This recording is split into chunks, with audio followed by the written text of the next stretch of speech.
Hello everyone, आपका स्वागत है फिर से एक और नई वीडियो में।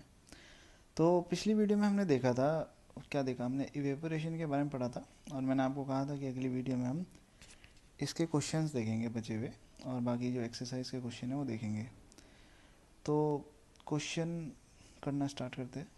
तो कह रहा है, why does a desert cooler cool better on a hot dry day. तो डिज़र्ट कूलर की बात कर रहा है, तो desert cooler hot dry day पे कूल अच्छी तरह करता है। क्यों? देखो, सबसे पहले कंडीशन दे रखी है हमें हॉट ड्राई डे, ठीक है। तो जो आपका कूलर होता है उसके अंदर आप वाटर भरते हैं, ठीक है। तो वो वाटर क्या होने लग जाता है, इवेपोरेट होने लग जाता है, ठीक है। और उसी के कारण क्या होता है, जब हवा चलती है तो उससे हमें ठंडक लगती है, क्योंकि पानी तो ठंडा ही ना। इवेपोरेशन में आपको पता है कूलिंग होती है, तो वाटर आपका कूल है, और वही हवा के ज़रिए आपके चेहरे पे पड़ता है या आपके ऊपर पड़ता है, तो आपको ठंडक लगती है। नेक्स्ट क्वेश्चन है, how does the water kept in an earthen pot मटका become cool during summer। तो मैं आपके सामने मटका बनाता हूँ, कुछ इस टाइप का होता है, ठीक है। तो मटके में पोर्स होते हैं आपके ना, बहुत टाइनी टाइनी पोर्स होते हैं, ठीक है। तो क्या हुआ, वाटर रखा हुआ है इसके अंदर, ठीक है। अब इन पोर के ज़रिए क्या होता है, इवेपोरेशन हो जाता है, ठीक है। जो आपका वाटर है वो आपका इवेपोरेट कर जाता है। और हमें पता है इवेपोरेशन के कारण क्या होता है, कूलिंग होती है इफेक्ट ना। तो हीट कहाँ से लेगा, हीट लेगा जो अंदर आपके वाटर पार्टिकल्स है, इनसे हीट ले लेगा, और वाटर क्या हो जाएगा आपका, इवेपोरेट हो जाएगा। तो इस वजह से क्या होता है कि अंदर ठंडक हो जाती है, ठीक है। आई होप आप समझ गए होंगे। तो why does our palm feel cold when we put some acetone और पेट्रोल और परफ्यूम ऑन इट।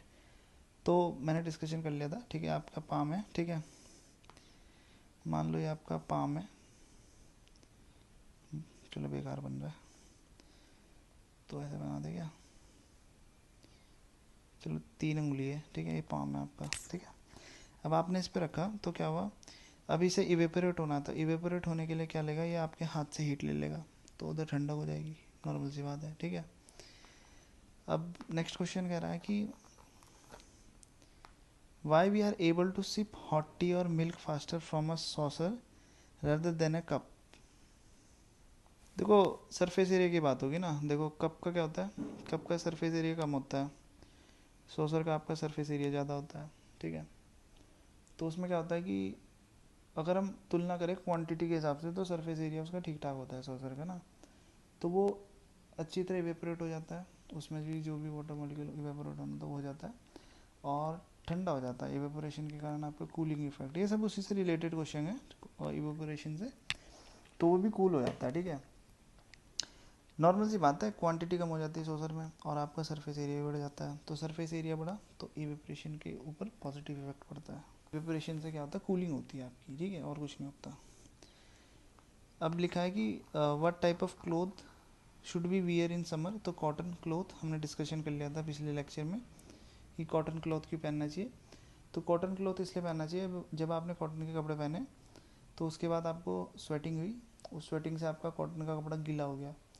अब क्या होगा, वो जो आपका गीला कॉटन का कपड़ा है वो आपको प्रोटेक्ट करेगा, ठीक है, और हीट से, और कूलिंग करेगा। कूलिंग कैसे होगी, अब वहीं से आपका जो कॉटन का कपड़ा है उसमें वाटर हो गया, अब वो इवेपोरेट करेगा वाटर, ठीक है।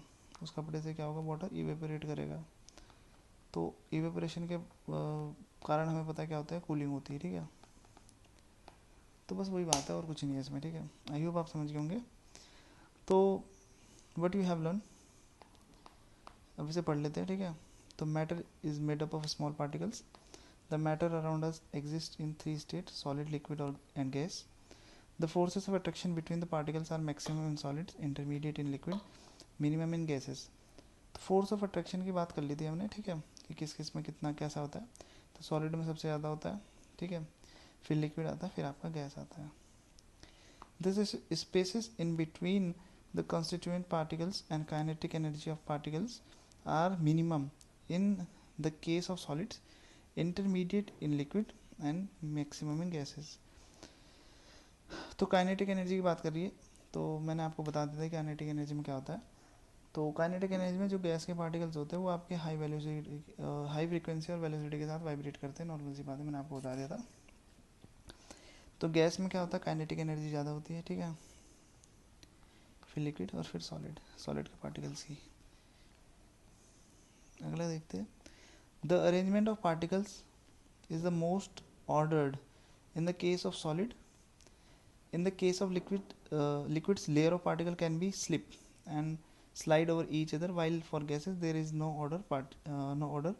Particle just move about randomly. तो वो फैक्टर जो हमने अभी तक पढ़ा, ठीक है, तो आपका सॉलिड है, सॉलिड में आपका जो पार्टिकल्स है वो ऑर्डरली है, मतलब फिक्स्ड है आपका शेप ना। और लिक्विड की बात करें तो लिक्विड में फिक्स नहीं होता, अगर इसकी एक लेयर चाहे तो दूसरी लेयर के ऊपर स्लिप हो सकती है, ठीक है। अगर आप दूसरे पॉट में रखते हो तो स्लिप होके तो जा रही है वो लिक्विड को।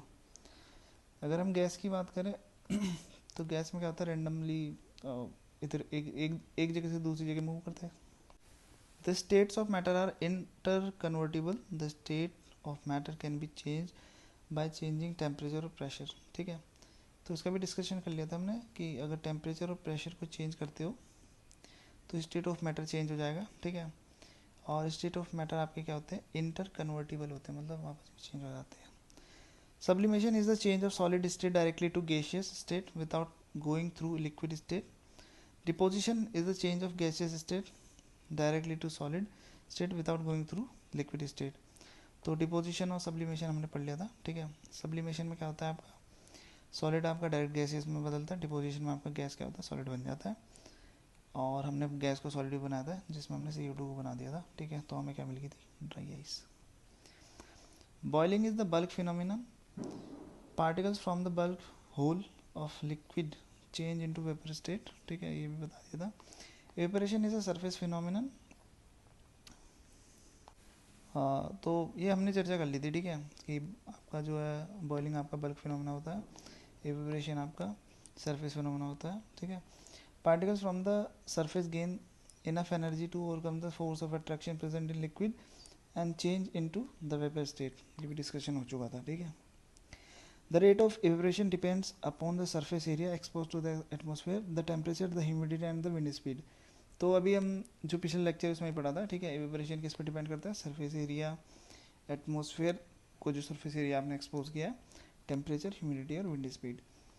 और एवेपोरेशन कॉज कूलिंग, ये भी डिस्कस कर लिया था, ठीक है। अगला है latent heat of evaporation is the heat energy required to change 1 kg of liquid to gas at atmosphere pressure at its boiling point.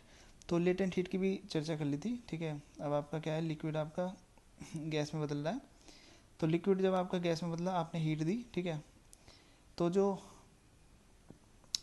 Heat है, जो आपने हीट दी ना, वो हीट इसके पार्टिकल ने अब्जॉर्व करी, ठीक है, और लेटेंट होगी वही हीट और इस गैस में बदल गई, तो हमें गैस मिल गया और वेपराइजेशन, लेटेंट हीट और वेपराइजेशन भी मिल गई, ठीक है।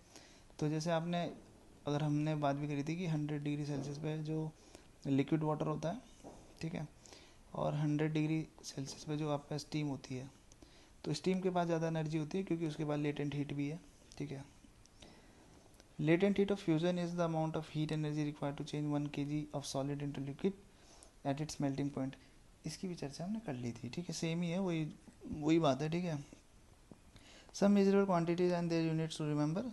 तो यहाँ पर हमें कुछ क्वांटिटी दे रखी है और उनके यूनिट दे रखी है रिमेंबर करने के लिए। टेम्परेचर का केल्विन है, लेंथ का मीटर है, मास का किलोग्राम है, वेट का न्यूटन है, वॉल्यूम का क्यूबिक मीटर, डेंसिटी का किलोग्राम पर क्यूबिक मीटर, प्रेशर का पास्कल। तो आई होप आपको समझ आ गया होगा। तो अब हमारे पास एक्सरसाइज बची है, तो इसे हम अगले के लिए छोड़ देते हैं, ठीक है। शॉर्ट वीडियो रहेगी तो समझने में आसानी होती है, ठीक है। इस वीडियो के लिए इतना ही।